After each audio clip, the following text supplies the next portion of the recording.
서울의 아파트 거래량이 심상치가 않습니다. 지난 6월에 5천 건 정도로 떨어졌던 거래량이 9월 1일에 부동산 활성화 대책이 나오고 나서 8천 건이 넘게 올랐었고 또 10월에는 결국 10,000건을 넘어섰습니다.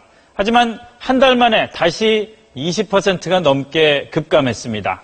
정부 대책의 효과가 채 2달도 못 간 겁니다. 하현종 기자가 긴급 점검했습니다. 서울 강남의 한 아파트 단지 앞 부동산 중개업소입니다. 손님 한 명 없이 썰렁합니다. 10월 한 초중순까지는 거래가 많이 있다가요.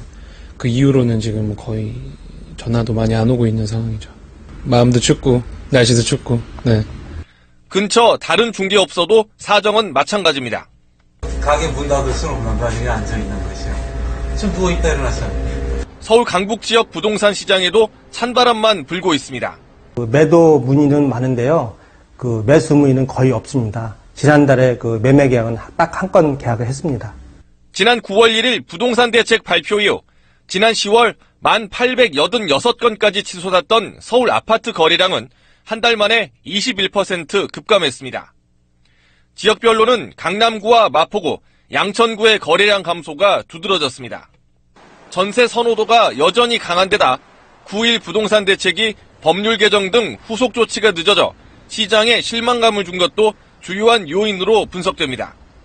2주택자에 대한 주택 청약 감점 폐지만 곧 시행될 뿐 재건축 연한 축소 등 다른 대책은 추진이 지연되고 있습니다. 전세 안주하면서 사실은 이제 집을 매수하려는 이런 실수요자 계층이 상대적으로 두텁지 않은 것은 사실입니다. 정부와 여당은 주택 거래의 불씨를 살리기 위해 분양가 상한제 완화 등 이른바 부동산 3법의 국회 통과를 바라고 있지만 아파트 가격 상승에 대한 기대감이 높지 않은 상황이어서 시장 활성화가 쉽지만은 않아 보입니다. SBS 하현종입니다.